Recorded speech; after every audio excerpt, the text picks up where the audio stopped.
S, atau kita bisa mengukur hanya protein RBD saja. Ini adalah yang tadi disebut dengan suatu antibodi kuantitatif. Nah, itu yang kita dapatkan seperti ini. Harapannya antibodi kuantitatif ini akan menggambarkan seberapa tubuh mampu memblok, mengintercept ikatan antara RBD di ujung S1 protein S dengan reseptor di sel tubuh manusia. Begitu ya ke sana. Baik. Nah, ini sekarang kita mulai masuk sedikit yang terkait dengan soal PCR. Ya. Baik.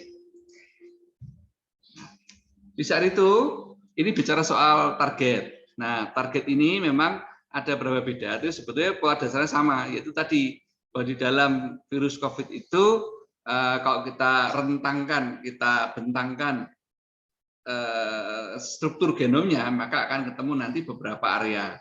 Nah, area itu kemudian kita uji sebagai target untuk kita ngecek PCR. Ibaratnya adalah kalau ketemu suatu titik ada target gen seperti ini, berarti dia adalah virus COVID, kan begitu mudahnya. Nah, dalam standar WHO memang disebutkan bahwa kita berharap untuk mendeteksinya itu minimal menggunakan 2 target gen supaya mempertinggi spesifitas. Kalau cuma 1 nanti risikonya pas belum ada satu kesamaan dapat terjadi adalah salah. Tapi kalau 2 target, mestinya kan kita bisa mendapatkan yang lebih sensitif betul, tidak lebih spesifik betul sehingga tidak keliru dengan yang lain. Ya demikian. Nah, penggunaan 1 target gen itu dibolehkan kalau misalnya di daerah itu memang sedang terjadi kasus yang sangat tinggi, maka itu dengan 1 target gen bisa. Tapi umumnya kita tetap menggunakan minimal 2 target gen.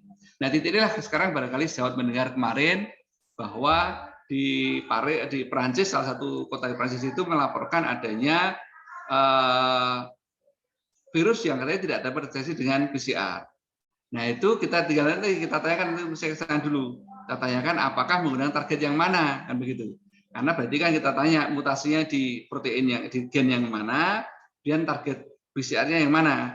Kalau target PCR itu dilalah kebetulan sama dengan titik terjadi mutasinya, maka mungkin akan mengganggu, artinya bisa terjadi dia tidak terdeteksi. Tapi kalau kita menggunakan target gen yang itu tidak termasuk titik terjadinya mutasi pada virus itu, maka PCR masih dapat untuk mendeteksinya. Itu begitu mudahnya ya, pembahasannya seperti ini. Nah, ada satu di Q&A, tapi ini soal antibody ya, nanti akan sampai ke sana dokter, jadi belum sampai ke sana dulu ya, sebentar lagi. Oke, baik. Nah, sekarang ini kita mulai lihat yang sering jadi ramai selama ini adalah soal city value dan soal virusnya masih ada atau tidak. Ini hanya untuk refreshing aja biar tidak salah kita sama pemahamannya. City value itu muncul dalam perusahaan RT-PCR, di mana dia akan menggambarkan ini mulai dilakukan ya 1 kali siklus suhu naik turun tadi, dan siklus kedua, ketiga seterusnya betul itu sampai 10, 11, 12 seterusnya. Nah, nanti pada titik tertentu jumlah RNA di dalam sampel itu akan mencapai jumlah tertentu setelah di siklus tadi yang dia kemudian akan sangat tinggi, akan melewati batas threshold ini. Nah, titik itulah sebut dengan namanya adalah cycle yang menunjukkan kapan dapat lebih tinggi dari threshold, itulah namanya city value. Nah, untuk mudahnya misalkan ini adalah positif kontrolnya ya, karena dia sekitar angka mungkin sekitar 15 lah, kayak 15. Sementara sampel pasien seperti di sini, sampel ini, berarti ini sekitar katakan mungkin 32 misalkan atau berapa ya, di mana dia mulai lebih tinggi daripada threshold. Nah, kita laporkan berarti untuk reagen ini dengan cut off berapa, maka ketemu RNA pasien itu adalah sekian kali siklus city value, dia sudah bisa melampaui batas bawah. Nah, begitu ceritanya. Nah, nilai CT itu proporsional terhadap jumlah virus di dalam endosphere. Ya, tetapi tidak langsung menunjukkan jumlahnya. Cuman kalau virusnya semakin tinggi, semakin tinggi virusnya, maka CT value semakin kecil. Kok bisa? Karena tadi kalau memang jumlah virusnya sudah tinggi, maka dengan siklus 1-2 aja mungkin 10, 12, 13 saja cukup dia untuk segera naik melampaui threshold. Tapi kalau jumlah virusnya sedikit, maka dia butuh siklusnya lama. Ya, mungkin sampai berapa lama itu baru mungkin muncul, atau mungkin sudah tidak muncul juga, itu sudah negatif. Nah, itu jadi dengan city value seperti ini ya, demikian. Nah, ini kemudian kita muncul satu harapan bahwa virus itu dapat menular kalau masih bisa hidup dalam media kultur. Maka kita lihat nanti apakah ada suatu ukuran sampai kapan kita bisa menularkan COVID selama memang virusnya masih hidup. Itu pertanyaan kan seperti itu. Nah, di sana muncul lagi berapa nilai CT-nya ya, yang dapat menggambarkan sudah tidak tumbuh di media kultur sehingga tidak bisa lagi menular. Inilah pertanyaan ini dan muncul pada perdebatan panjang kita ya tentang berapa yang tadi. Nah, ini ada suatu penelitian memang menunjukkan ada yang mengatakan kalau sudah 34 maka walaupun ini masih bisa tumbuh, masih bisa ditemukan PCR yang positif, sebetulnya virusnya sudah mati. Ini yang suka kita katakan sebagai bahwa ini adalah sisanya. Ya, demikian itu yang kita banyak sering dengar ya. Nah, ada penelitian lain juga mengatakan, mohon maaf, 8 hari sejak timbulnya gejala sudah tidak bisa lagi tumbuh, juga ada. Ada lagi yang mengatakan RBD 30 sudah aman, ada juga ada demikian. Ada lagi yang mengatakan 11 hari sejak mulai terjadi onset gejala itu juga ada. Nah, ini masing-masing tentu ada penjelasannya, ada alasan dan uraiannya. Tapi jelas adalah satu pesan pentingnya ini, bahwa kita mesti harus melakukan proses pemeriksaan serupa di tempat kita untuk mendapat angka berapa. Selama ini kita hanya menggunakan laporan dari luar negeri tadi sebagai acuan kita. Kadang-kadang kita dapat orang itu begitu dia positif berapa langsung saya pokoknya sudah bebas kalau masih positif, saya pokoknya mau aktivitas lah, itu sudah jadi persoalan di kita. Ya demikian ini yang terjadi. Baik. Nah ini yang membuat bulan Mei tahun lalu itu ada perubahan dari WHO seperti ini oleh karena laporan mengenai sudah tidak lagi infeksius setelah beberapa hari tadi.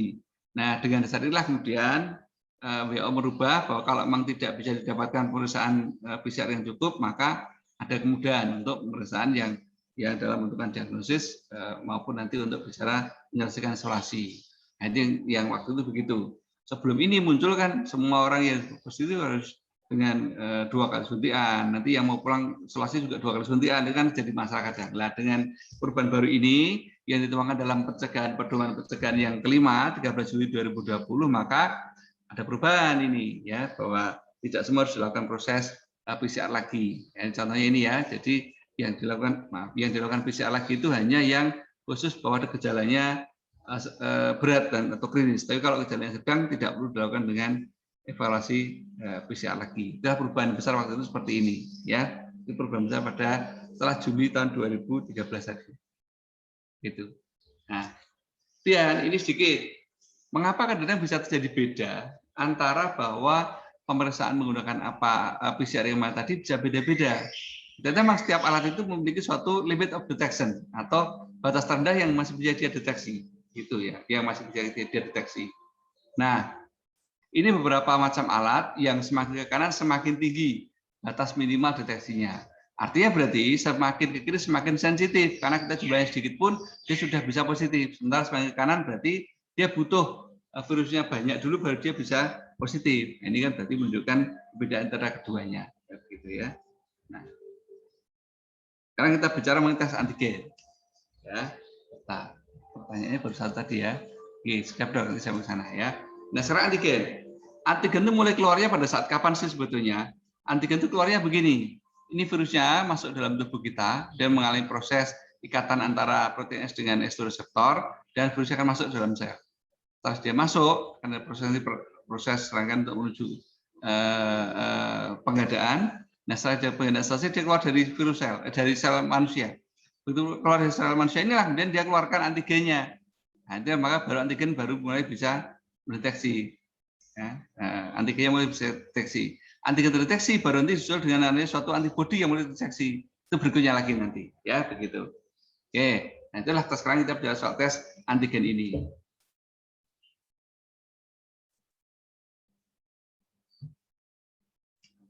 Mau.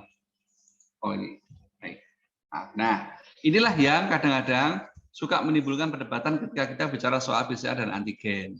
Mengapa ada beda titik di mana kadang PCR-nya positif, kadang PCR-nya ada titik di mana PCR sama antigen itu klop hasilnya, ada saatnya juga tidak. Ini sebetulnya adalah perbedaan seperti ini ya untuk kita mudahkan untuk kita bahas sama-sama. Ini misalnya ya. Ini adalah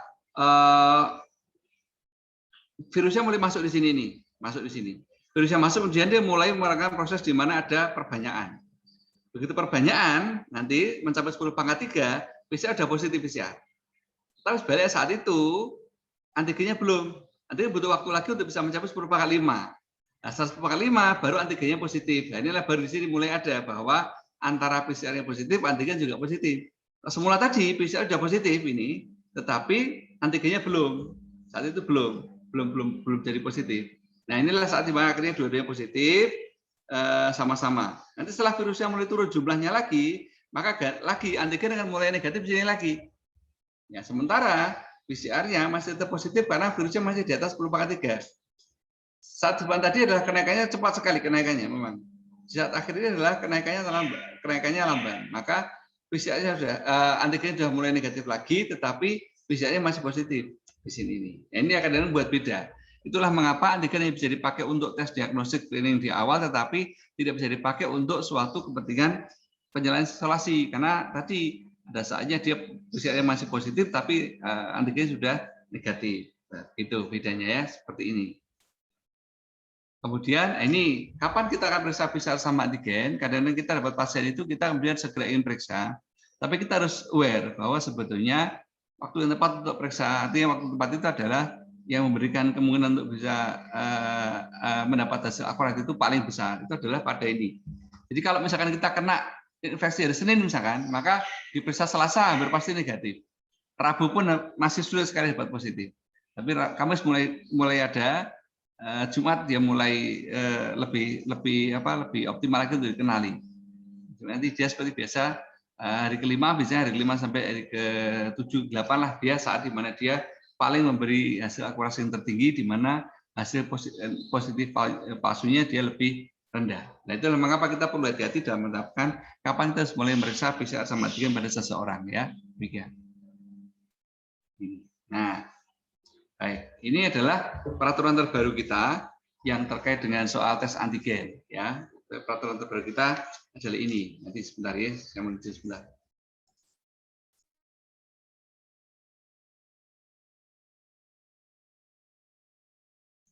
Ya, maaf tadi agak gangguan sedikit. Baik, nah sekarang saya teruskan. Ini adalah aturan terakhir tentang tes antigen yang dipakai ya. Ini diilhami juga oleh perubahan yang ada di CDC. Semula tanggal 8 Februari tidak seperti ini. Tapi setelah kemudian tanggal 16, 18 itu CDC melakukan perubahan, maka kemudian ini diikuti tanggal 5 Maret juga Kemenkes melakukan perubahan juga. Ya, tapi baru khusus terkait dengan soal penggunaan PCR dan tes antigen. Jadi mudahnya adalah sekarang ini kita bisa gunakan tes antigen ketika memang kita tidak bisa mendapatkan akses ke PCR. Kemudian yang kedua adalah ada titik di mana antigen itu bisa berarti sudah jelas positif, ada juga tidak. Jadi kalau kena tes antigen positif sudah pasti masuk konfirmasi. Jadi kalau antigennya negatif belum tentu dia negatif, maka perlu diteruskan dengan suatu pemeriksaan NAT ya, dengan PCR model begitu. Nah, ini ditunggu sampai 5 hari. Kalau dulu begitu kita bicara orang tanpa gejala di luar rumah sakit kontak erat, maka bagi dia cuma satu, yaitu di karantina selama 14 hari. Sekarang ada perubahan. Begitu ada orang seperti itu, kita boleh lakukan tes dilakukan tes antigen ini. Dan antigen ini kalau dia positif langsung konfirmasi. Tapi kalau dia negatif, terus sekali lagi dengan satu proses konfirmasi menggunakan NAT ini. Nah, yang kita perlu perhatikan adalah ada beda daerah. Ya karena Jakarta saya kira mestinya A ya, kalau yang lain mungkin B, yang lain lagi mungkin C. Ya, tapi yang kita bahas khusus yang soal antigen. Jadi walaupun nanti misalnya ada yang sudah mengalami tetap periksa antigen juga, maka tadi hasil positif itu kuat untuk menyebut konfirmasi, tapi hasil negatif itu belum menunjukkan benar bahwa dia benar bebas. Maka masih dilakukan proses konfirmasi dengan NAT lagi. Ya, ini yang kondisi tanpa gejala di luar rumah sakit. Kalau dengan kondisi yang khusus di rumah sakit, lihat bedanya apa? Hampir sama sebetulnya, tetap sama bahwa ada klausul tes antigen yang positif bisa menjadi kasus konfirmasi, tapi tes antigen yang negatif belum bisa menyingkirkan orang itu betul-betul sudah bebas dari infeksi COVID ini. Ya, ini bedanya. Dulu nunggu sampai 15 hari, sekarang hari kelima sudah mulai coba untuk dilakukan evaluasi. Ya, begitu. Nah, ini soal screening. Guna screening adalah pada orang yang asimptomatik tanpa gejala dan yang tanpa kontak erat. Ya, ini juga bersama, cuma bedanya kalau yang seperti ini dihargai bahwa kalaupun nanti tes antigen negatif ya sudah tidak apa-apa, cukup bagi dia karena adalah pemeriksaan DNA di perusahaan biasanya maupun di perjalanan yang sering ya. Jadi orang nggak ada kriteria, nggak ada indikasi diperiksa, itu biasanya untuk screening seperti ini. Ya, jadi sekali lagi secara bijak kita katakan bahwa hasil negatif dengan tes antigen itu belum menyelesaikan memastikan semuanya negatif. Harus dilakukan proses pemeriksaan ulang bila mana memang curiganya ada, ya begitu. Sekarang kita mulai tes antibodi. Tes antibodi itu konsep sederhananya, nanti sebentar lagi mau sampai ke dokter ini tadi pertanyaannya ya. Konsep sederhananya adalah ada antibodi yang digunakan untuk deteksi awal ya pada saat imatur itu adalah untuk menguji ada tidaknya respon tubuh terhadap materi genetik. Yaitu yang menggunakan awal atau imatur ini. Targetnya biasanya protein N, kadang-kadang juga ada protein S kadang-kadang aja ya.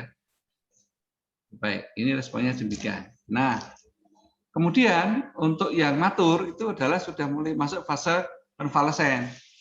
Nah, tujuannya apa? Untuk melihat efektivitas pengikat virus. Berikan kepada calon matur misalnya. Ya. Nah, pada yang sudah memiliki IG matur ini, berarti dia sudah mulai ada konvalesen ke arah kesembuhan. Semula dia cuma kuat pada IgM, IgA sekarang mulai punya IgG matur dan IgA juga, ya, terutama pada yang infeksi sekunder itu berfungsi betul IgA ini. Karena juga dia sudah mulai menginisiasi pembentukan sistem memori itu dengan memperkuat pengukuran memorinya ini untuk infeksi berikutnya. Walaupun memang untuk memeriksa memori sel ini kita butuh pemeriksaan yang tidak mudah, maka jarang dilakukan kecuali di laboratorium yang khusus untuk mengetahui sisi imunologi ini. Jelas adalah matur itu targetnya tetap ada dua, protein N dan protein S. Tadi kan antigen tadi menggunakan protein N dari virus, sementara antibodi mengukur juga antibodi N dari proteinnya manusia. Jadi fungsi seperti ini. Nah sekarang yang sedang mengemuka adalah penetralisasi, yaitu tes netralisasi. Bagaimana antibodi itu mampu menetralkan virus COVID yang masuk. Ini sedang menjadi data kita juga saat ini ya.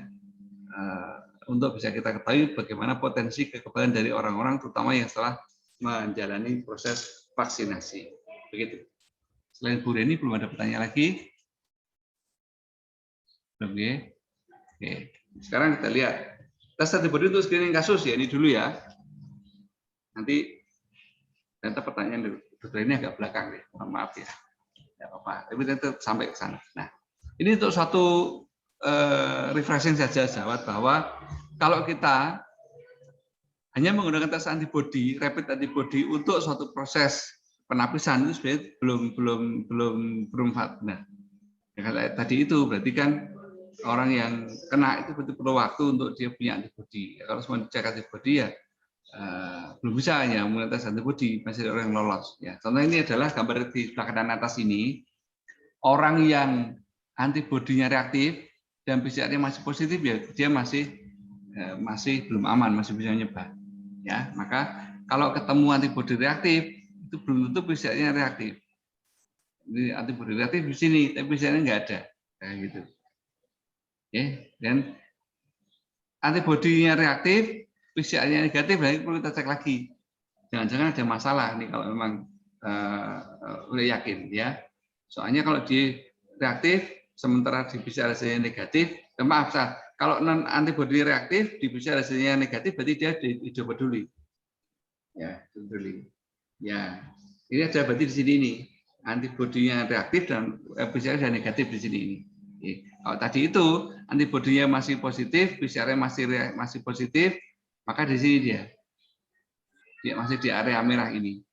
Ya, waktunya hanya prosesnya lebih mudah karena berarti antibodinya reaktif, PCR-nya positif, masih di sini. Kita tunggu nanti dia betul-betul masuk ke area hijau ini, di mana PCR-nya sudah negatif, ganti antibodi yang masih reaktif. Nah, tes antibodi yang non reaktif itu belum tentu kalau aman. Kenapa? Karena kalau nanti non reaktif, tapi PCR-nya positif, berarti dia yang menular.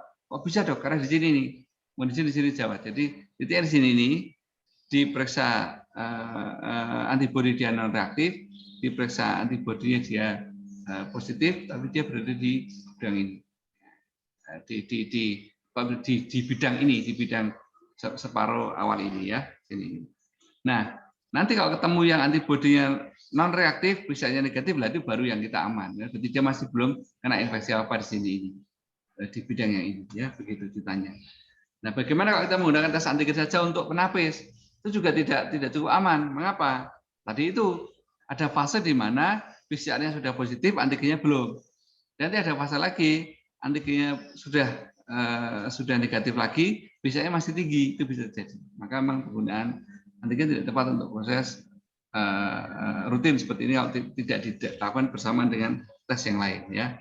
Baik. Ini contoh kecil aja dana. Ya, dari 295 pegawai ada 66 orang tanpa gejala ini ketahuan kalau antibodinya reaktif pada saat ini. Sehingga kita katakan, loh kan ya nggak masalah toh. Ya, oke. Kita sekarang bagaimana? 295 pegawai ada 66 orang tanpa gejala. Dari 66 orang itu ternyata ada 57 orang itu antibodinya reaktif, PCR-nya negatif, antigennya negatif. Oke, masih aman. Berarti ini apa orang ini? Ini berarti orang ini atau pegawai kita misalnya begitu ya. Ini berarti dia pernah kena COVID, ya, pernah kena COVID, sekarang sudah sembuh, tinggal antibodinya. Gitu. Ada lagi 8 orang itu antibodinya masih reaktif, ya, PCR juga positif. Kok bisa? Berarti tadi itu sini antigennya, antibodinya dia reaktif, sementara PCR juga masih positif di sini. Yang menarik sekali adalah yang satu ini. Berarti orang ini dari tiga-tiganya dia positif. Antibodinya dia reaktif, antigennya positif, PCR juga positif. Kok bisa? Titik tengah ini, di mana antigennya mulai turun dan antibodinya baru mulai naik. Jadi, bisa jadi dua-duanya menjadi reaktif. Nah, masalah kita adalah karena kita hanya menguji dengan antibodi, kita nggak tahu apakah 295 itu dikurangi 57 misalkan. Sekarang orang tadi belum tentu kalau sekarang orang itu juga nggak ada masalah, mungkin juga masalah juga, kan sama juga. Ya kita harus hati-hati. Ini harus kita sampaikan dengan hati-hati biar tidak menimbulkan polemik baru. Contoh yang lain adalah seperti ini, pegawainya 6.300 ternyata yang peduli 175. Maaf, 634 yang reaktif itu 669. Jadi 669. Artinya berarti sekitar ya 10% lebih kan begini. Nah, dari 669 ini ternyata yang bisa positif 96. Bisa positif. Ya, gini, bisa positif. Sama dengan tadi berarti. Artinya berarti ada 69 orang ini pernah positif suatu saat tanpa sadar dan sebetulnya menular. Cuma kita nggak tahu karena kita tidak mendeteksi waktu itu. Ya kita ngeceknya dengan tes antibodi saja. Contoh seperti ini. Ada lagi dari 1452 ada 126 yang reaktif. Sama dengan tadi pertanyaannya. Ini padahal yang sama, yang positif 24. Jadi masih ada 102 orang yang belum ketahuan posisinya. Artinya dia pernah positif, pernah menular, tapi nggak sadar. Nah, itu bisa. Ini yang kita harus hati-hati. Ya, maka mulai ini memang kita tidak boleh gegabah menggunakan tes antigen maupun tes antibodi. Tujuannya adalah untuk mendeteksi adanya infeksi pada seseorang. Ya begitu. Pertanyaannya masih bertanya dengan dokter ini tadi. Nah, baik. Untuk itulah mengapa kita usulkan suatu proses simultan atau tes gabungan. Tes gabungan antara tes antigen dan tes antibodi. Ya. Oke. Nah, yang tes gabungan ini adalah gabungan antara antigen dan antibodi. Kalau orang bisa antigen saja, ternyata hasilnya dia reaktif, dia masuk konfirmasi. Kalau dia antigen itu diperiksa non reaktif, nah ini kita masih berapa kemungkinan. Kita lihat bagaimana dengan antibodi nanti. Kalau antigennya negatif, non reaktif, kemudian antibodinya itu ternyata dia reaktif, maka di sini ya ada bukti pernah, apakah ada bukti pernah reaktif dalam 3 bulan terakhir? Kalau iya, berarti dia sudah merupakan punya antibodi, bukan karena berusaha tertular. Gitu ya. Sebaliknya kalau antigen non reaktif tapi BSAG-nya dia reaktif, antigennya non reaktif, antibodinya dia reaktif juga, dan ternyata dia belum pernah positif sebelumnya, belum pernah dapat vaksin juga, maka dia masuk untuk kita cek lagi. Kalau bisa cek dengan PCR membuktikan. Kalau tidak, berarti ini terpaksa yang seperti inilah kita lakukan dengan satu proses kita karantina untuk ini melihat perkembangannya bagaimana. Ya karena kita nggak mungkin makan PCR. Ya kali ini. Kalau ternyata nanti antigennya itu non reaktif, antibodinya juga non reaktif, nah ini yang ya berarti masih aman di zona hijau peduli. Di peduli itu artinya adalah sudah pernah terinfeksi, sudah punya potensi kekebalan. Nah, kalau ternyata nanti hasilnya itu adalah antigennya non reaktif, antibodi juga non reaktif, nah itu baru Berarti dia masih dalam posisi masih belum pernah kena dan ini sementara masih bebas, walaupun nanti dia berisiko untuk terkena. Gitu. Nah ini tadi hanya nabi tadi bahwa kalau sudah seperti itu nanti semuanya potensi kekebalan ini kita ambil dengan suatu antibodi kuantitatif untuk mengukur potensi kekebalannya. Nah, sekarang kita masuk lagi. Nah, sekarang tes antibodi untuk penapisan pasien baru. Ini suka jadi pertanyaan juga. Ya, misalnya, ini ada salah satu contoh di Spanyol. Spanyol itu kalau ada pasien baru dengan satu gejala tertentu, kita lihat dulu nanti. Kalau dia pernah punya bukti IgG dalam 3 bulan terakhir, nah, itu berarti dia sudah aman, dia sudah tidak masuk ke dalam hal COVID. Nah, ya caranya diawali dengan IgG ini. Nah, kalau IgG-nya ternyata nggak ada, atau ternyata dia waktunya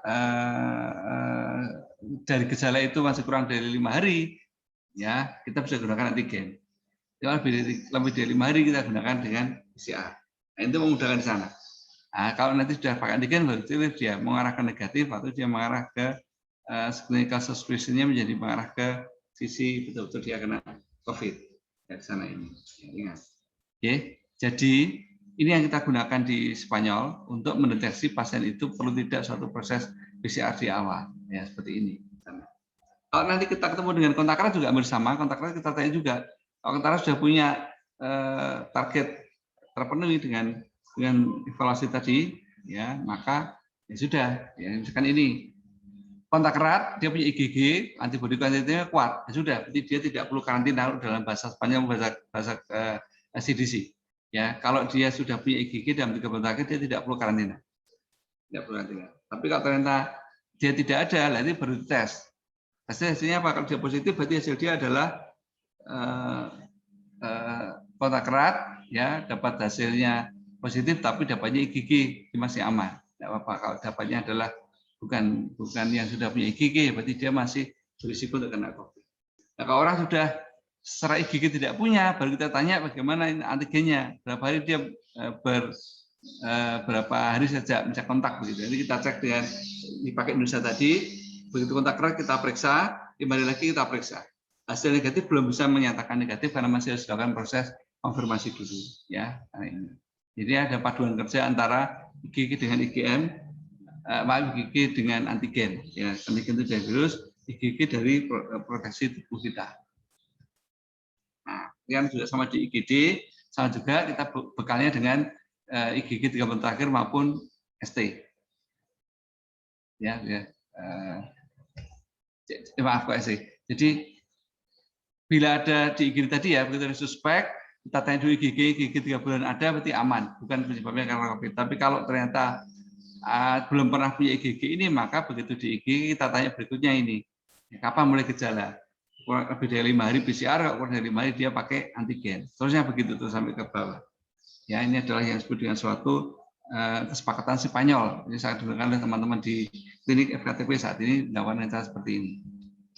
Ya, nah sekarang mulai kembali ke soal antibodi tadi. Ya, ini adalah contoh di bulan Oktober kita menggunakan pemeriksaan oleh dentis, dokter gigi itu bahwa ternyata kalau sudah muncul IgG-nya berarti orang itu sudah aman. Berarti risiko nular sudah sangat kecil dalam bahasa di WHO seperti itu. Bahasa di British Journal seperti itu ya oleh para dokter gigi di Inggris sana. Tapi kalau kita mendapati nanti ternyata memang masih naik terus, ya berarti ini masih kita harus hati-hati karena belum segera terbentuk IgG-nya. Kalau IgG terbentuk maka teman dokter gigi pun mulai berani melakukan pelayanan pada pasien. Ya, nah ini laporan pada bulan Oktober tadi. Ini begitu. Sekarang, bagaimana kalau kita menemui kasus, ada pasien sudah selesai isolasi, ternyata dia masih positif terus, diulang masih positif terusnya. Nah, daripada bingung saya jawab bahwa lakukan pemeriksaan ulang lagi terhadap PCR, ya. Kalau memang itu sudah negatif ya boleh pulang, kalau tidak ya nunggu dulu kan begitu. Lalu sebenarnya di balik itu kita sering mendapat masalah di lapangan bahwa sudah selesai isolasi itu mau kembali bekerja belum boleh, mau kembali masyarakat belum boleh. Maka untuk menyelesaikan itulah saya usulkan ada suatu upaya pengingkaran isolasi, yaitu diagramnya kalau sudah pernah sekali positif kita coba PCR lagi. PCR itu kita barengan dengan antibodi reaktif, antibodi kuantitatif maksud saya. Nah kalau ini terbukti pernah negatif PCR-nya berarti sudah clear dia. PCR-nya belum negatif, ya kita teruskan dengan apakah ada yang lain tadi, misalkan dicek dengan suatu antibodi kuantitatif. Nah kalau sudah pernah dicoba dengan PCR itu tidak segera negatif, tapi kita sudah buktikan bahwa dalam 2 kali pemeriksaan dengan antibodi itu sudah terjadi positif, maka dia sudah dapat dipertimbangkan untuk menyelesaikan isolasinya, walaupun PCR-nya masih positif. Ya, itu sekali lagi adalah yang penting taat pada protokol kesehatan, maka sudah bisa untuk kembali ke masyarakat. Ya, begitu. Sekarang kita mulai bicara mengenai antibodi kuantitatif pada contoh kasus ya, pada contoh kasus. Sudah sama-sama. Ini ada contoh kasus. Ini muncul di bulan apa ya? Di bulan Oktober. Bulan Oktober. Nah, orang ini sudah pernah kontak erat 2 pekan sebelumnya, tapi belum ada gejala. Nah, 2 minggu kemudian dia baru mulai merasa ada gejala, masuk rumah sakit 23 Oktober ini, CT value-nya tinggi, 29,66. Ini menggunakan cut off adalah cut off-nya dia 40. Dia masih cukup tinggi virusnya.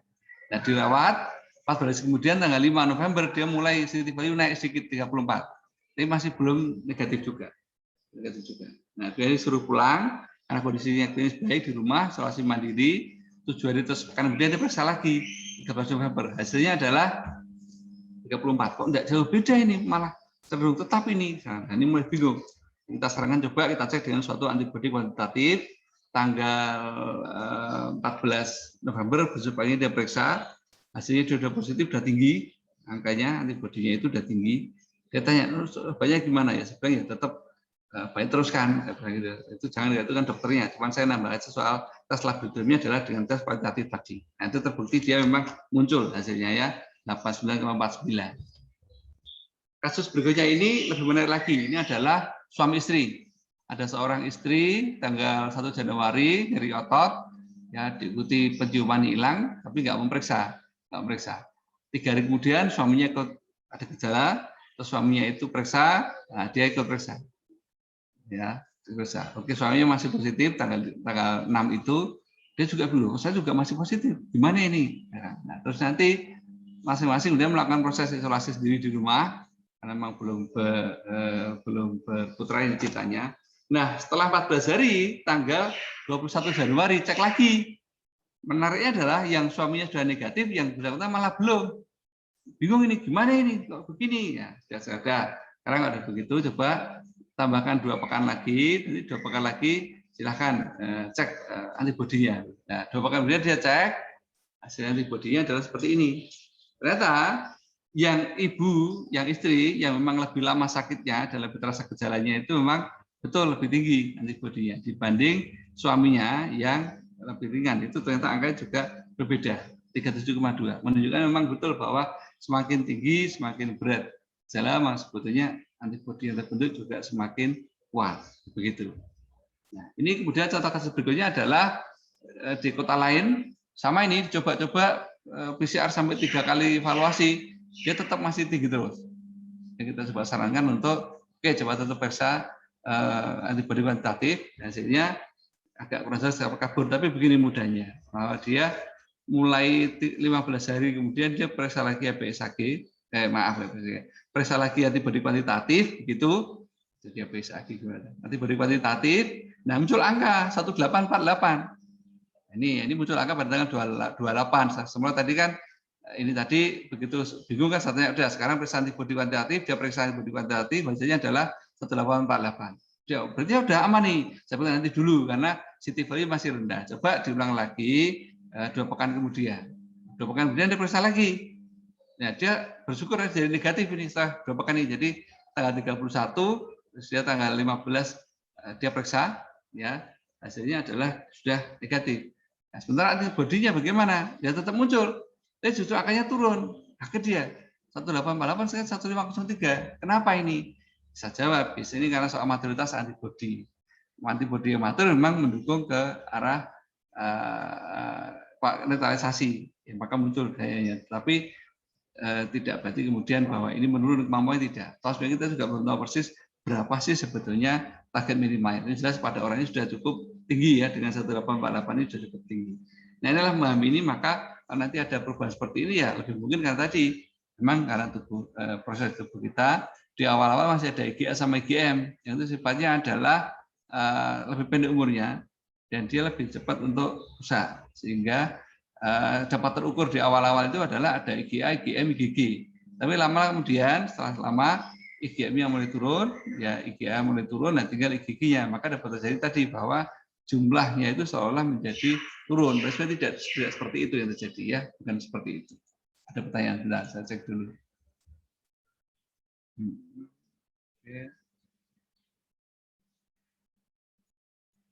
Oke. J, bentar, ini ada pertanyaan menarik, saya jawab J. Ya. Bentar, saya baca dulu. Ada pertanyaan menarik. Ya, Dok. Di RS kami sebelum masuk area RS dilakukan rapid antibody. Satu kondisi didapatkan bahwa hasil screeningnya IgG-nya reaktif. Maka kita artikan sudah pernah terinfeksi.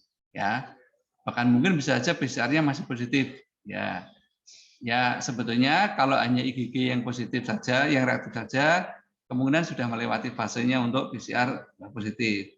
Soalnya kalau memang IgM-nya masih, itu masih mungkin dia bersamaan masih ada PCR. Untuk mudahnya bagian ya, kita pegangnya. Kapan dikatakan IgG dimaksud hanya berupa imunoglobulin sudah bentuk, ternyata dia sudah tidak terkonfirmasi. Baik. Nah, untuk memastikan orang seperti ini aman, ya tadi pertama memang betul sudah tidak ada IgM, itu nomor satu. Yang kedua, kalau mau aman betul ya kita cek betul antibodi kuantitatifnya. Kalau antibodi kuantitatif sudah muncul, apalagi angkanya tinggi, ya berarti sudah aman dia. Nah, orang seperti ini berarti kan sudah pernah kena sebelumnya dulu, dan sekarang sudah punya antibodi. Nanti justru dia aman kalau sudah jelas punya IgG, sudah tidak pakai IgM dan terhitung sebagai antibodi kuantitatif tadi muncul, gitu ya. Baik, saya lewati dulu. Baik, ya. Sekarang kasus berikutnya kita baca sekarang pelan-pelan. Kasus berikutnya, kasus berikutnya adalah ada seorang wanita hamil. Wanita hamil ini kemudian positif konfirmasi COVID sekitar 1 bulan sebelum persalinan. Nah, isolasi 10 hari, kemudian dia sudah negatif, ya, akhirnya persalinan dan anak setelah itu anaknya dicek dengan antibodi. Ternyata kok IgG-nya reaktif. Bingung ini, jangan ketularan ini. Nah, dari beberapa laporan sebetulnya tidak ada penularan sebetulnya melalui artinya begini. Penularan dari ibu ke anak itu kalau terjadi adalah melalui transplasenta, artinya menembus ke plasenta. Nah, ini makanya kecil. Dan untuk kalaupun dia terjadi pun memang ini tanpa gejala ya, memang pada anak itu cenderung untuk lebih kuat ya kondisinya, lebih kuat kondisinya daripada kita sekarang. Nah, saran saya pada pasien ini adalah Bu coba 2 minggu lagi, kemudian cek lagi. Kalau 2 minggu nanti tetap memang reaktifnya adalah IgG, ya sudah berarti memang clear betulnya adalah mendapat transfer dari ibunya.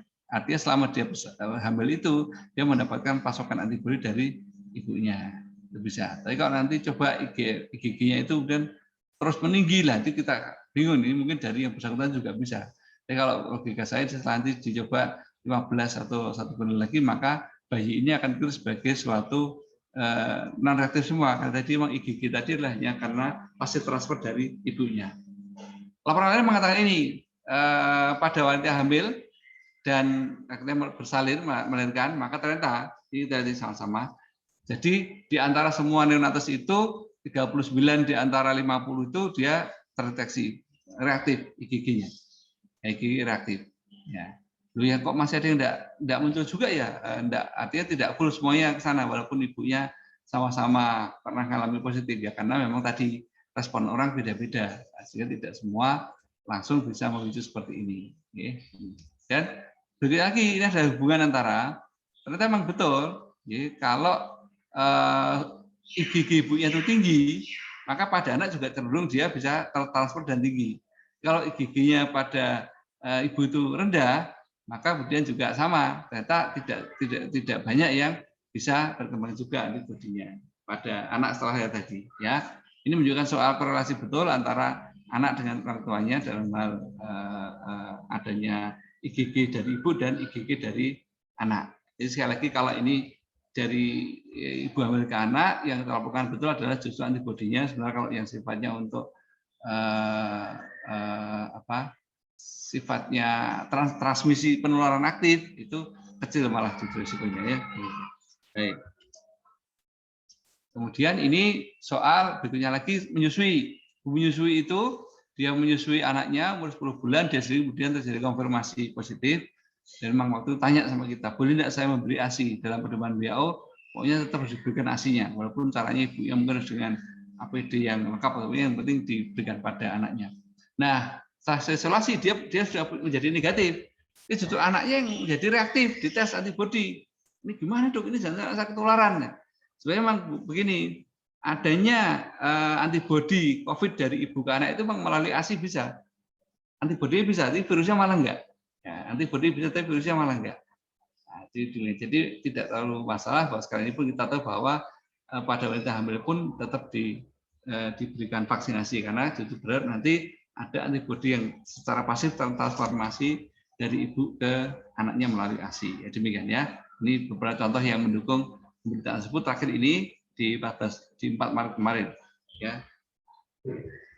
Bagaimana sekarang dengan tes antibodi suatu potensi kekebalan? Nah ini yang menarik.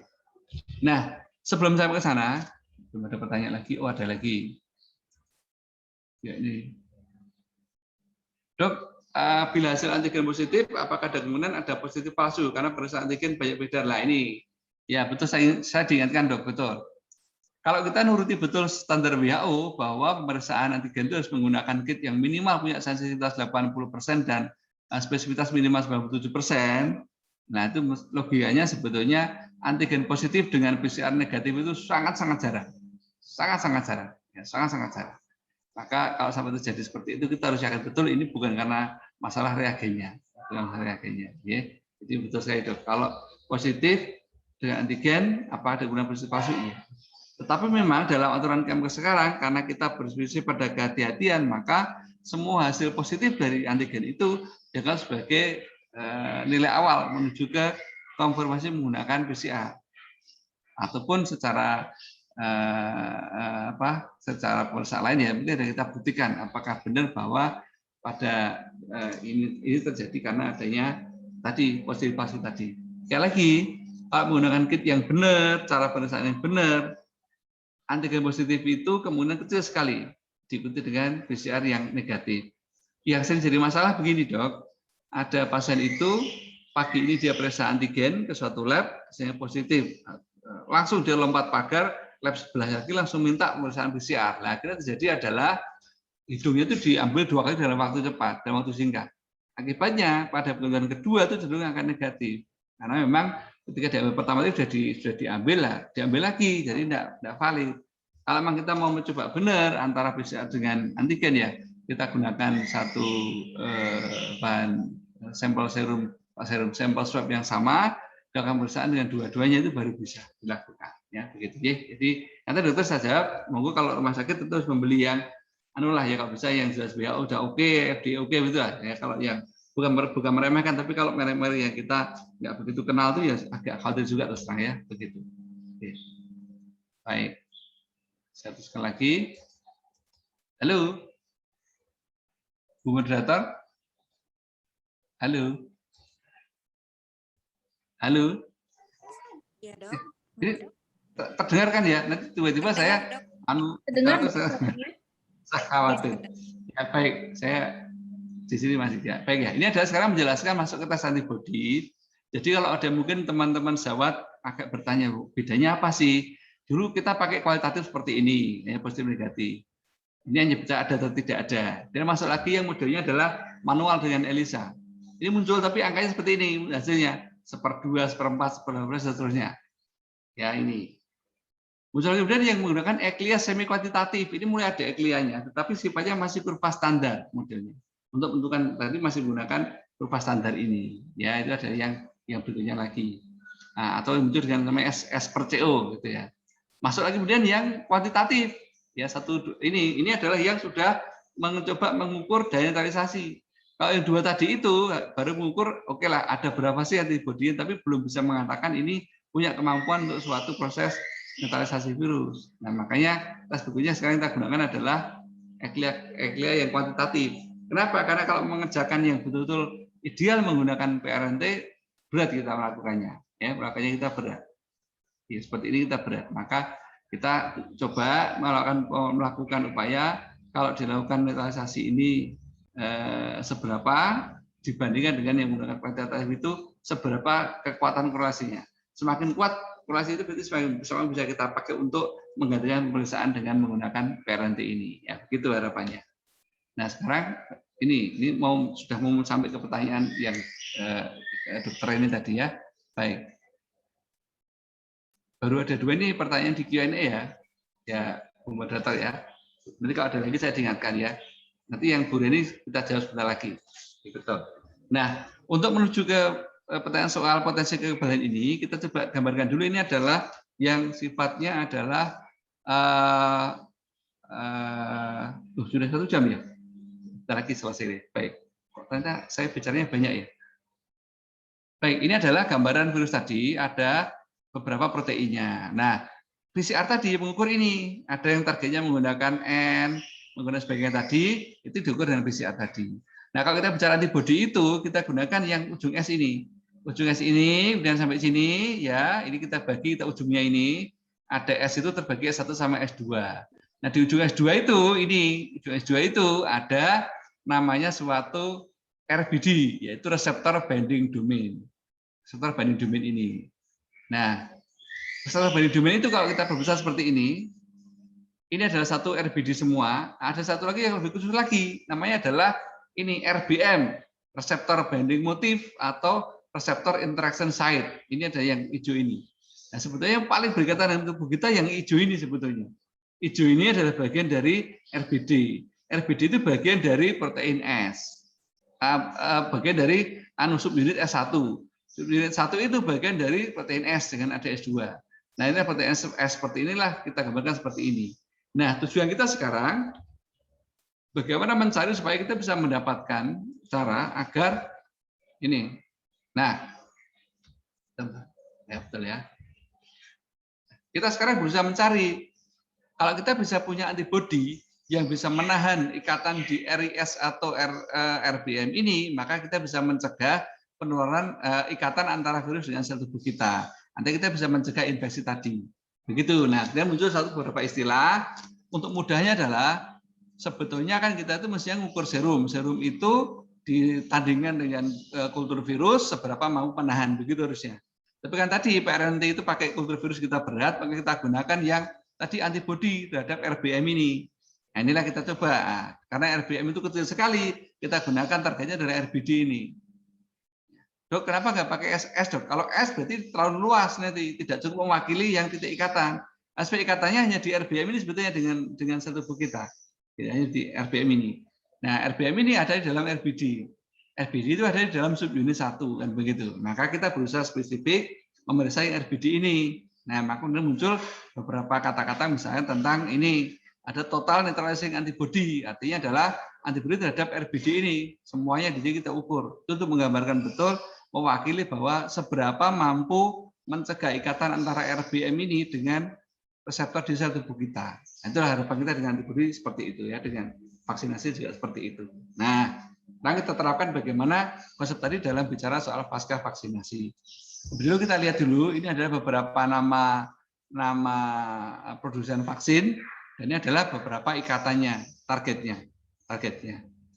Yang Sinovac itu ada di semua virus diberikan utuh, ya maka ada S, ada N, semua ada. Tapi kalau yang lain itu biasanya hanya pada S saja, ada saja. Nah, apa implikasi berikutnya?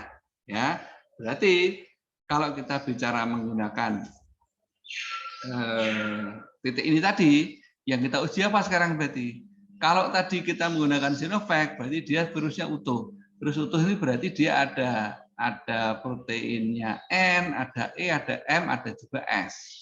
Untuk mudahnya begitu. Maka untuk deteksi nanti, kita akan deteksi nanti adalah titik kata tadi, yaitu di RIS ini yang kita dekati dengan pemberian vaksinasi itu. Ya kita coba demikian, kami terbentuk antibody. Nah, kita lakukan itu dan orang bertanya sekarang, perlukah kita periksa antibody Ya, perlukah kita periksa antibodi? Perlu tidak sesuai dengan pemahaman yang tepat. Kalau pemahaman yang tepat, kita perlu periksa. Jika pemahamannya belum tepat, memang sebaiknya hati-hati karena nanti bisa bingung sendiri. Mengapa bingung sendiri? Ini ceritanya. Vaksin yang inactivated seperti Sinovac itu selain protein S juga bisa memicu protein N. Sehingga bisa muncul antibodi dua-duanya. Maka kalau kita lakukan tes antibodi yang model rapid, itu bisa aja dia positif. Bisa aja dia reaktif. Ya, karena dia protein N juga dipicu juga, sama. Ya. Tapi kalau kita menggunakan vaksin yang lain selain Sinovac, maka kita harus hati-hati. Karena kemungkinan memang tidak akan muncul protein N. Kalau nanti dites dengan suatu rapid test itu ya tidak muncul, begitu ceritanya ya. Sana. Loh, tapi kok sudah ada, ini kok masih ada yang tetap positif. Nah, ini soal lain karena sebetulnya vaksin tidak membuat kita positif, vaksin tidak membuat PCR positif ataupun antigen positif, tapi vaksin itu berusaha untuk membentuk antibodi. Antibodi itu tadi kita gunakan yang memang spesifik terhadap RBD tadi. Ya, demikian tadi. Nah, ini jadi sekarang kita ukur kemudian adalah ini. Total neutralising antibodi terhadap protein S. Itulah yang kita harapkan memiliki korelasi yang kuat terhadap daya tubuh kita betul-betul melawan virus tadi. Mengapa pakainya S? Karena ini antibodinya macam-macam, ya. Tapi ingat, semuanya semua protein dari S itu bisa berikatan dengan virus. Tetapi untuk bisa punya neutralisasi, tidak semuanya punya. Ini lihat ini, yang SRBD dia punya, bisa mengikat, bisa menetralisasi. Tapi yang non RBD di S itu bisa aja mungkin mengikat, tapi belum tentu bisa menetralisasi. Banyak kalau protein N itu memang tidak bisa berikatan, tidak bisa menetralisasi. Ya, makanya pemeriksaannya harus menentukan betul pakai target yang mana agar kita tidak bingung, kita tidak salah dalam memaknainya dengan cara seperti ini, ya, gitu. Nah, lanjut lagi sekarang. Nah, ini untuk menunjukkan apakah betul memang habis vaksin itu akan naik ke sana. Kayaknya waktunya jadi panjang ya, belum ada pertanyaan lagi ya. Saya dapat deh, kayaknya deh. Ini adalah contoh setelah divaksin apakah naik antibodinya, naik betul memang. Cuman ini menggunakan sudah datanya yang menggunakan dari Pfizer.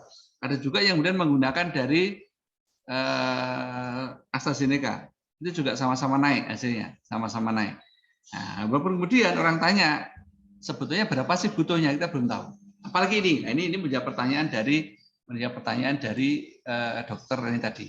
Baik, dalam laporan ilmiah yang kita punya sekarang, seberapa lama sih sebetulnya bertahannya kekebalan setelah orang terinfeksi itu? Ada yang mengatakan 3 bulan, 4 bulan, 5 bulan, 7 bulan, 8 bulan yang terjauh selama ini. Termasuk juga sel memorinya. Kalau sel memori sebetulnya secara teoritis ilmu imunologi akan bertahan ibaratnya selamanya. Ya, artinya itu bertahannya lama banget kalau sel memori. Antibodinya yang sebetulnya lebih mungkin untuk turun di tengah jalan. Nah, bedanya apa? Kalau nanti antibodi turun, maka ketika dapat infeksi lagi, maka sel memori yang akan terpacu untuk memproduksi antibodi lagi. Begitu ceritanya ya. Maka sel memori cenderung untuk bertahannya lama biasanya, sementara antibodi dia lebih cepat. Nah, memang ada pola-pola tertentu. Orang kalau kena infeksi COVID itu ada yang antibodinya itu meningkat sedikit, terus dia bertahan lama. Ada yang kena infeksi itu meningkat tinggi, terus dia turun, tapi masih bertahan, yang B ini. Ada lagi yang kena infeksi, naik tinggi, terus tapi segera turun lagi. Segera turun, segera habis. Ini nanti ya, kalau udah nggak booming. Ya, ada lagi yang nanti kena infeksi, antibodinya tidak tinggi. Ya, tidak melewati protektif. Ya, itu juga ada. Ada lagi bahkan yang kena infeksi tapi tidak sampai antibodinya tidak sampai tinggi. Jadi tidak bisa dideteksi dengan alat. Jadi sepertinya dia nggak pernah punya antibodi ibaratnya. Tapi dia punya tapi rendah. Nah, inilah yang berarti ini pada saat setelah infeksi sudah ketemu pola-pola yang seperti ini. Nah, kita menduga sekarang setelah vaksinasi pun akan ada pola juga. Cuma bedanya apa? Kalau infeksi itu dua faktor, yaitu jumlah virusnya seberapa dan respon imunnya bagaimana. Tetapi kalau vaksinasi, mestinya kita berharap jumlah virusnya akan sama karena dosisnya sama. Ya, sekarang tinggal soal faktor bagaimana imunnya merespon. Jadi yang paling bagus sebenarnya adalah ini, naiknya nggak tinggi, tetapi bertahan lama, itu yang kita harapkan. Daripada yang kedua masih lumayan lah ya, artinya dia naik tinggi, turun, tapi turunnya masih bertahan di bawah, di atas standar minimal itu masih tidak apa-apa. Tapi kalau yang C sama D ini berat, apalagi yang ini yang non responden ini juga terjadi. Tapi memang non responder ini memang dicek dengan rapid antibody mungkin tidak terdeteksi, tapi dicek dengan kuantitatif kadang masih terdeteksi. Kok beda dok? Ya karena apa? Karena kuantitatif itu mengukur semuanya. Sementara kalau kita bicara tes antibody itu dia hanya mengukur salah satu saja. Ini yang agak beda sana ini ya. Maka ada yang bisa jadi seperti itu beda. Baik dokter Reni tadi bahwa memang beda-beda dok responnya sehingga tidak sama, tidak sama. Nah, sebagai bukti ya ini ya, ada orang yang 2 pekan setelah suntikan kedua baru 9,6.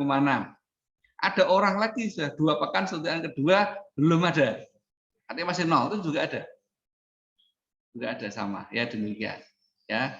Nah ini yang menarik orang ini, jadi dia sudah mencoba 2 pekan setelah suntikan kedua dia masih belum ada, tapi ternyata hari ke-28 itu 2 pekan kemudian dia langsung 102.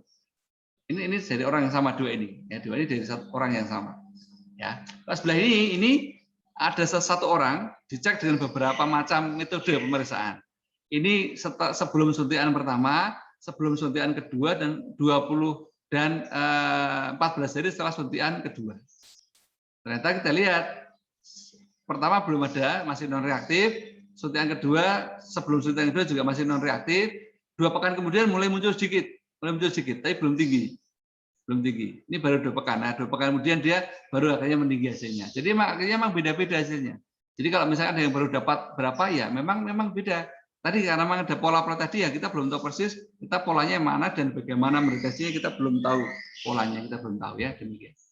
Baik, saya cepat aja ini soal bagaimana WHO menyatukan standar. Saya kira nanti kalau dapat hasil dari Prodia ketemunya seperti ini, unit per mililiter. Kalau dikonversi ke satuan WHO tidak dikalikan 0,972. Nah, tadi menarik adalah tadi ada batas mengenai ini, standar untuk cut off donor ternyata adalah 132 ml ini tadi ya sana ini ya. Baik, tidak apa-apa, kita lewati dulu sekarang, kita masuk sedikit lagi ke. Maaf Dokter Tonang, waktunya kita 5 menit lagi ya dok. Baik, saya langsung cepat aja kalau gitu ya. Jelas belum ada kadar protektif.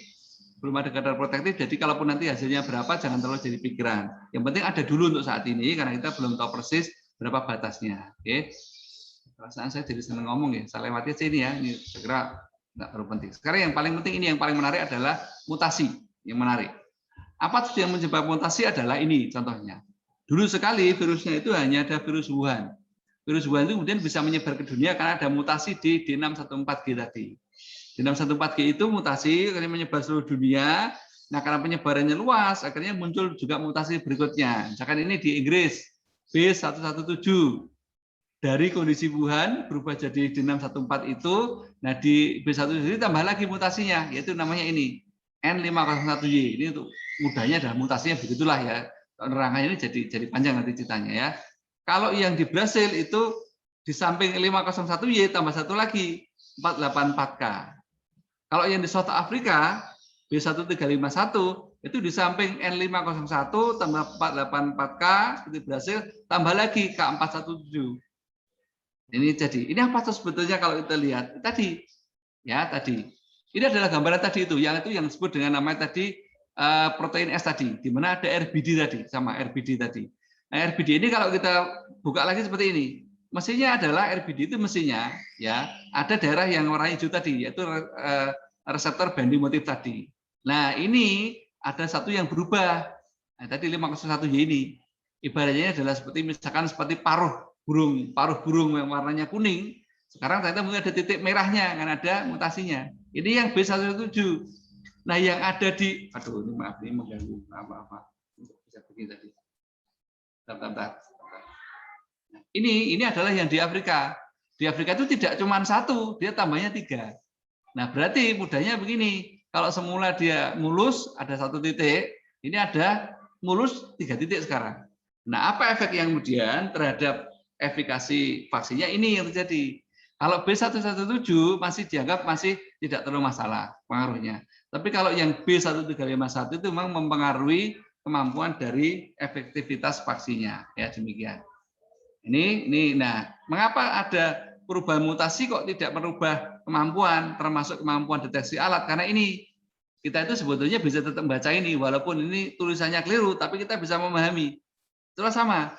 mutasi itu masih tidak masalah kalau seperti ini. Artinya walaupun berubah susunannya, tapi kita masih bisa baca. Itu berartilah masih tidak masalah. Jadi kalau nanti mutasi membuat kita tidak bisa baca lagi, itu baru dia bisa menjadi masalah. Ya, itu cerita seperti itu ya.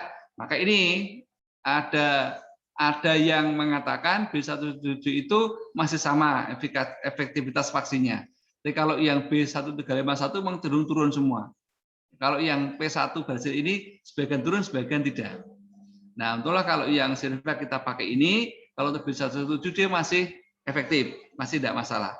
Jadi kalau nanti ketemu yang B1351 ya akan berkurang kemampuannya. Ya, ini beberapa contoh ini yang bahwa saat ini ya kita pakai yang ada karena adanya itu ya, kita belum punya pilihan lain. Nah, dan saya kira terima kasih. Kita kalau ada pertanyaan atau kalau ada diskusi kita akan teruskan lagi karena waktu sudah cukup habis. Mohon maaf ya, saya kok jadi seneng ngomong jadi banyak sekali ya. Pokoknya silakan saya kembalikan. Dokter Tonang, terima kasih banyak ya Dok atas materi yang disampaikan, sangat menarik sekali nih.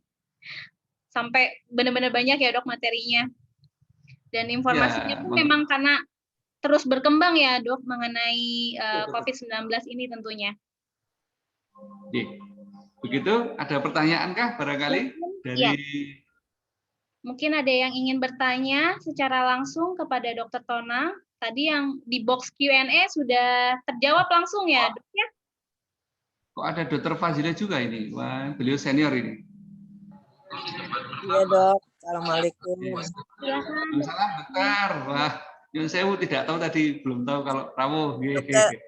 Dokter Tonang izin mau tanya, saya sih ini saya sendiri ya, saya nggak pernah sakit, kemudian 2 Februari itu kan saya usianya 61, kan waktu itu belum ada lansia imunisasi. Nah, kemudian saya periksa di Podia, antibody SARS-CoV-2 kuantitatifnya di atas 250, jadi saya memutuskan untuk menunda vaksinasi. Sebetulnya bagaimana sih Dokter Tonang baiknya? Terima kasih. Terima kasih Dokter. Dari segi medis, langkah dokter tidak salah. Artinya, kalau kita sudah punya antibodi tinggi, kemudian dilakukan vaksinasi, maka vaksin itu akan tidak efektif, karena otomatis akan dihancurkan oleh antibodi kita. Begitu. Nah, secara medis, sebenarnya langkah dokter betul, tidak masalah. Secara program, nah ini masalahnya. Secara program, kalau kita yakin bahwa nanti kita akan tetap dapat vaksin entah 3-4 bulan lagi, maka tidak apa-apa kita tunda dong. Tapi kalau kita tidak yakin apakah 3-4-5 bulan lagi kita memang benar-benar akan dapat vaksin, ya kalau saya lebih baik tetap divaksin dong. Bahwa nanti ternyata di vaksin itu ternyata istilahnya efektivitasnya tidak seberapa ya tidak apa-apa, tapi misalnya nambah-nambah sedikit lah gitu.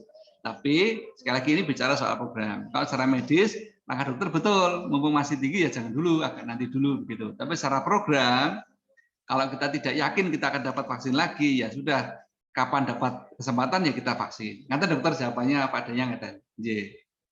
Dokter izin, soalnya sebetulnya saya juga non sewu ya melihat teman-teman itu ya cukup prihatin juga. Jadi sebetulnya juga mau tanya, alhamdulillah bisa langsung bicara. Itu banyak yang seperti tadi dokter sampaikan sudah 2 minggu setelah pos vaksinasi kedua pun juga masih sedikit, masih 3, masih di bawah 10. Jadi itu juga jadi membingungkan. Jadi kita pikir ini bagaimana dengan vaksinnya? Apakah kita termasuk yang 39 berapa tuh 65 dikurangin 100 dikurangin 65,3 kan 39 ya. Kita termasuk yang orang yang itu 39,7% ataukah memang dari vaksinnya yang dalam tanda kutip yang walau-alam ataukah dari cold chain-nya atau yang lain. Begitu sih dokter izin. Baik dokter, nomor 1 dulu sebetulnya angka efikasi 65,3 itu tidak berarti bahwa berarti nanti yang orang 34 itu tidak dapat antibodi. Ini tidak begitu dok sebetulnya.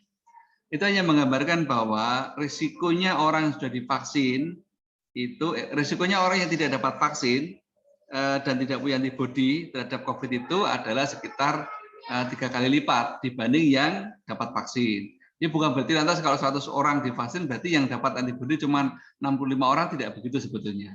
Satu poin dulu. Yang kedua, memang kita tidak pernah tahu persis bagaimana pola respon dari imun kita tadi, Dok. Ada yang memang sifatnya tadi kan cepat kayak tinggi, tapi kemudian turun. Ada juga yang tidak tinggi tapi bertahan lama. Jadi kita nggak tahu.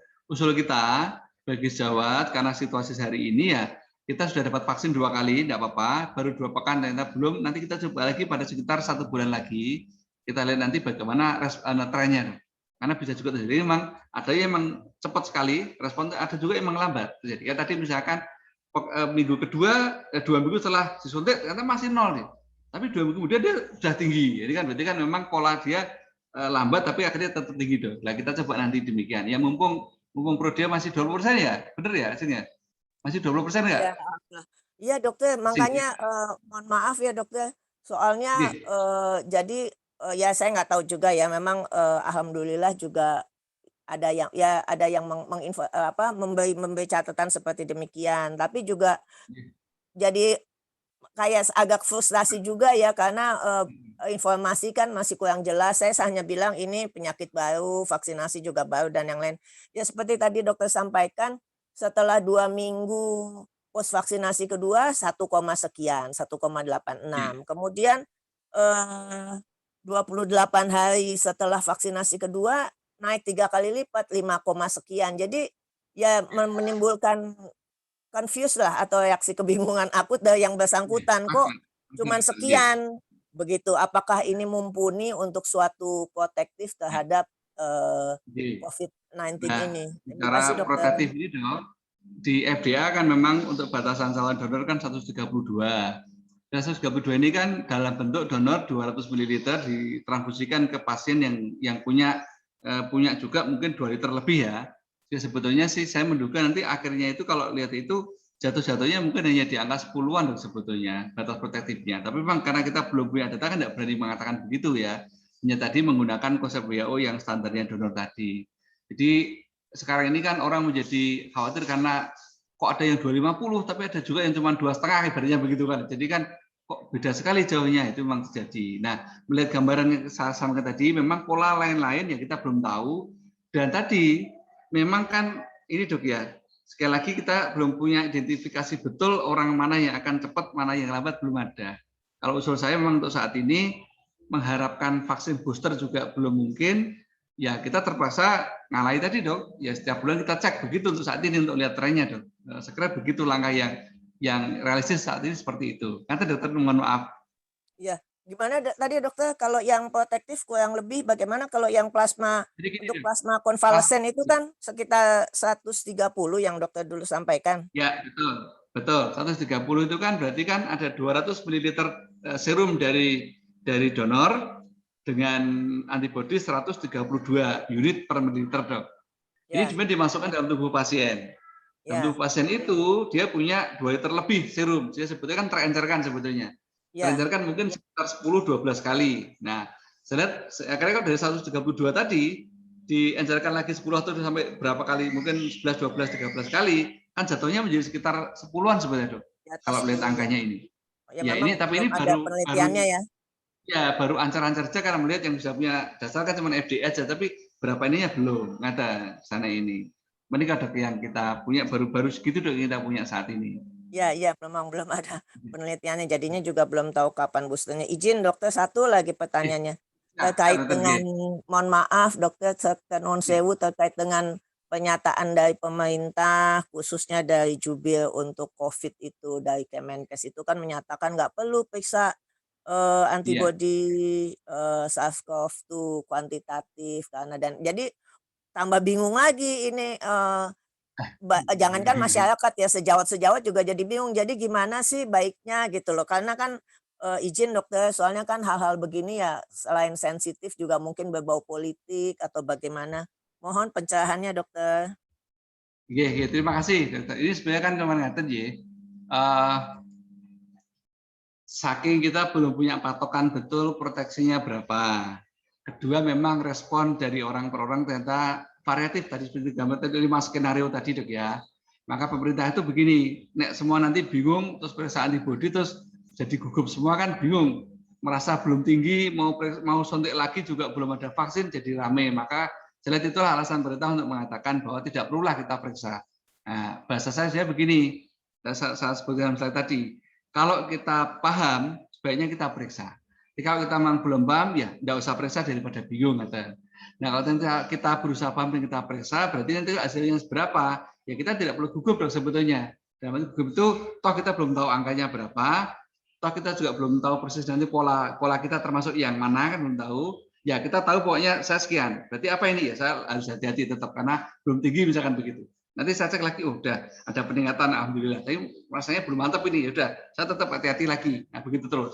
Karena ada juga berita yang agak kurang nyaman dok, bahwa di Jawa Tengah itu ada 195 di Semarang nih, kota Semarang aja, 195 orang yang setelah vaksin beberapa hari kemudian dia positif. Ya, dan ternyata dari 195 itu yang 105-nya itu dokter, nakes istilahnya, nakes. Nah, ini kan non-sewu kan terus kita agak digelitik bahwa jangan-jangan ini karena habis vaksin terus agak longgar. Nah, itu kita nggak enak disebut seperti itu kan nggak enak dok ya. Khawatirnya tudingannya menjadi begitu, itu ya semoga sih tidak, tapi tudingan seperti itu. Nah, berarti tadi kalau memang kita paham, ya kita periksa, tapi jangan dia menjadi kita stres karena kok baru 2, kok baru 5 gitu. Nah, kalau kita tahu enggak apa-apa ini 2 dulu. Saya lihat nanti hati-hati tetap protokol kesehatan tetap ketat. Sebulan kemudian nanti berapa jadi 10 misalkan udah alhamdulillah. Saya tetap ketat lagi. Mungkin semoga berikutnya lagi mungkin ya harapan kita ya bisa naik lagi sedikit ya enggak apa-apa kan gitu. Kalau saya kata dokter pemahaman saya terhadap pernyataan Kemkes seperti itu. Kata dokter Mantenur. Ya, baik dokter izin satu lagi baiknya ya sebagai tadi orang yang kita yang lebih paham dan mungkin kita juga untuk tahu kondisi diri kita sendiri atau keluarga, baiknya itu pemeriksaan antibodi SARS-CoV-2 kuantitatif baiknya berapa lama sekali dokter?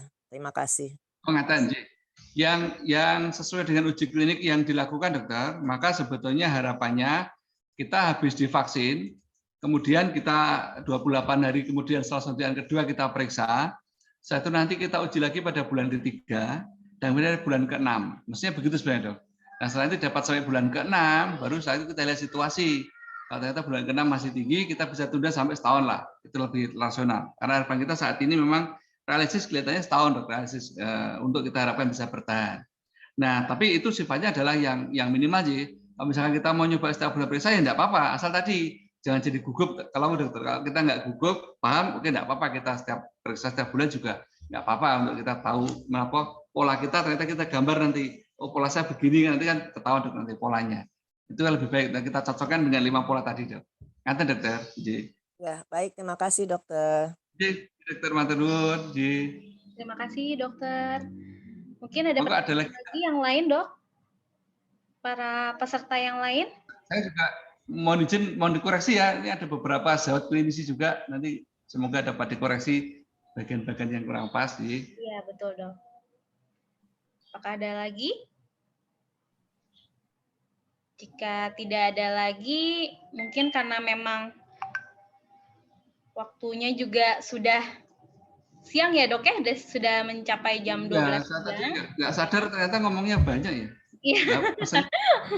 Baik dok ya. Iya dok, oke. Dokter izin, tadi udah ada yang nanya mengenai genus atau belum sih dokter izin? Oh ya silakan dok. Ya, monggo dokter. Ya, mengenai genus gimana sih dokter?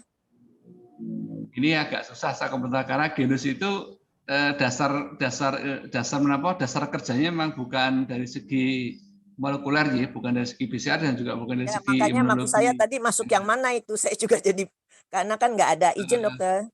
Betul, memang betul-betul dan kita tidak berani masukkan ke yang mana karena nggak paham terus terang, tidak berani komentar jadinya.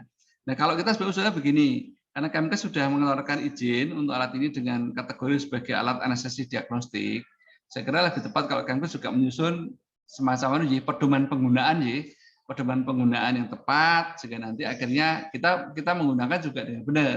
Saat ini kan sudah terlanjur digunakan di banyak tempat, terutama untuk syarat perjalanan, tetapi kan dari Kemkes malah belum terbit sebetulnya cara penggunaan dan cara pemaknaan hasilnya itu malah belum muncul.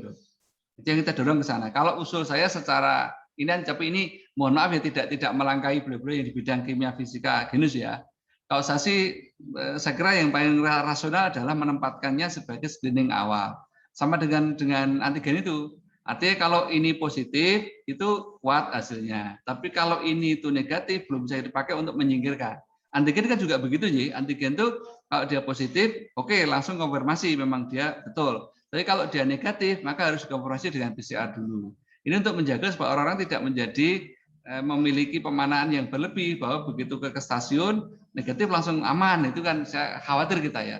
Ya semoga aman betul. Tapi kalau sampai itu ada suatu risiko kan kita hati-hati. Kalau usul kami begitu dokter ke Kemenkes, tapi sepertinya memang belum terbit surat ya. Kata dokter. Ya baik. Jadi kalau yang tadi di sana dari slide yang dokter sampaikan itu nggak ada kriterianya ya dokter ya, izin ya? Tidak masuk karena memang dasarnya tadi kan kita deteksi virus, deteksi virus sama deteksi antibodi. Nah yang genom ini kan berbasis pada pola gas dalam nafas kita ngaten dokter. Jadi saya juga tidak bisa menjelaskan, itu memang dasarnya kimia fisika. Ya, baik dokter, terima kasih. Terima kasih dokter. Terima kasih Dok. Oke. Sebagai informasi juga nih mungkin untuk para dokter yang hadir di sini juga bisa memanfaatkan ada diskon untuk pemeriksaan yang anti SARS-CoV-2 kuantitatif sebesar 20% dengan menunjukkan kartu ID-nya ya, Dok. Ya, terima kasih Mbak Ajeng, udah langganan Podia kita. Iya. Bisa juga, Dok, langsung ke Prodia yang di THT. Ya, sampai dengan April ya, bulan April ya izin. Iya, nanti biasanya akan kami informasikan lebih lanjut ya, Dok, kalau misalkan ada perpanjangan seperti itu. Ya, Dok ya. Baik, makasih. Iya, sama-sama, Dok. Nanti kalau misalnya masih ada pertanyaan yang lain dapat dikumpulkan tidak apa-apa ya. Nanti ya, kita jawab boleh. ya. Kan boleh. masih sibuk tidak apa-apa. Ya ada pertanyaan nanti kita jawab tertulis tidak apa-apa ya.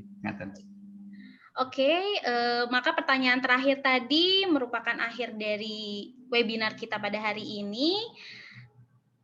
Dan para dokter kami harap dapat mengisi link kuesioner yang bisa Mas Rizal dibantu di kolom chat ya Mas Rizal biar bisa di-copy. Oke, terima kasih banyak Dr. Tonang telah menjadi pembicara webinar Rumah Sakit Khusus Bedah THT Proklamasi serta semua para peserta yang meluangkan waktunya pada hari Minggu ini untuk hadir dalam webinar kami. Semoga apa yang disampaikan materi oleh Dr. Tonang dapat bermanfaat untuk para dokter semua. Terima kasih. Assalamualaikum warahmatullahi wabarakatuh. Selamat siang. Matur nuwun, selamat siang. Mohon maaf dokter. Mohon koreksi nanti. Terima kasih dokter. Ya. Terima kasih Mbak. Assalamualaikum Yenti. warahmatullahi wabarakatuh. Dokter Terima kasih Mas Rizal. Terima kasih Dokter Tonang. Terima kasih Dokter Tonang, makasih semuanya. Terima kasih Dok.